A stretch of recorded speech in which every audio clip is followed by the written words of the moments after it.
અમે બધા ડુંગર ઉપર જઈએ છીએ. અમે 8 જણા હતા, એના માટે અમે 3 સ્કૂટર લીધી છે.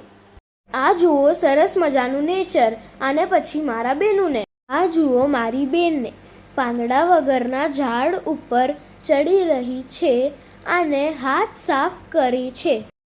અહીંયા જુઓ તમારી ટીશાને. અહીંયા સરસ નજારો જોવા મળી રહ્યો છે. ઈ દૃશ્ય જોઈને પછી એક ઉત્તમ નજારો જોવા મળી રહ્યો છે.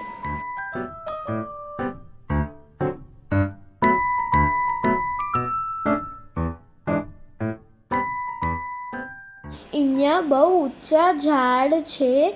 એક બી ઝાડ ઉપર પાંદડું નથી અને બધા ફોટોઝ લેવામાં વ્યસ્ત છે.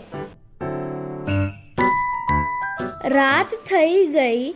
હવે અમે બધા ઘરે પાછા જઈએ છીએ. બાય.